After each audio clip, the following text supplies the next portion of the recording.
ಒಂದ್ ಕಡೆ ಎನ್ಡಿಎ ಮೈತ್ರಿಕೂಟದ ಸಭೆ ನಡೀತಾ ಇದೆ, ಮತ್ತೊಂದು ಕಡೆ ಎಷ್ಟು ಸಚಿವ ಸ್ಥಾನ ಸಿಗಬಹುದು ಈ ಬಾರಿ ಕರ್ನಾಟಕಕ್ಕೆ ಅನ್ನುವಂತಹ ಕುತೂಹಲ ರಾಜ್ಯದ ಜನರಿಗೆ.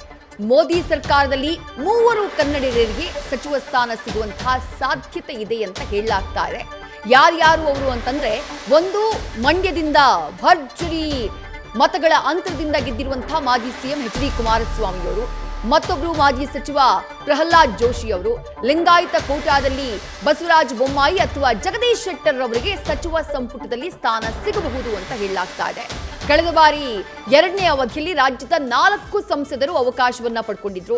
ಮಾಜಿ ಸಚಿವೆ ಶೋಭಾ ಕರಂದ್ಲಾಜೆ, ಪ್ರಹ್ಲಾದ್ ಜೋಶಿ, ಹಾಗೆಯೇ ನಾರಾಯಣ ಸ್ವಾಮಿ, ಭಗವಂತ ಖೂಬಾ ಸಚಿವರಾಗಿದ್ರು.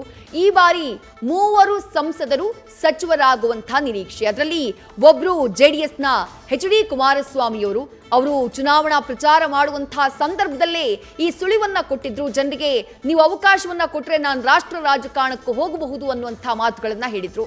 ಅವರನ್ನ ಕನ್ಸಿಡರ್ ಮಾಡುವಂತಹ ಸಾಧ್ಯತೆ ಇದೆ ಎಚ್.ಡಿ. ಕುಮಾರಸ್ವಾಮಿ ಅವರನ್ನ.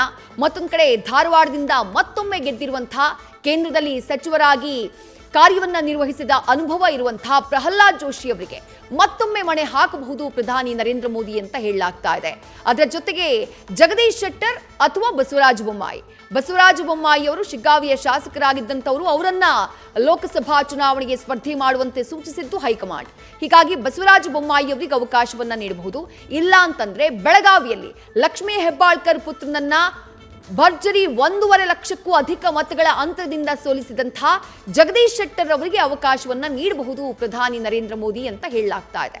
ಕಳೆದ ಬಾರಿ ರಾಜ್ಯಕ್ಕೆ 4 ಸಚಿವ ಸ್ಥಾನವನ್ನ ನೀಡಲಾಗಿತ್ತು, ಆದರೆ ಈ ಬಾರಿ 3 ಸಚಿವ ಸ್ಥಾನವನ್ನ ನೀಡುವಂತಹ ಸಾಧ್ಯತೆ ಇದೆ ಅಂತ ಹೇಳಲಾಗ್ತಾ ಇದೆ.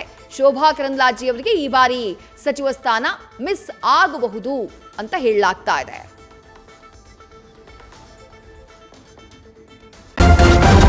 ನ್ಯೂಸ್ ಫಸ್ಟ್ ನಿರ್ಭೀತಿಯಿಂದ ನಿಮ್ಮ ಪರವಾಗಿ.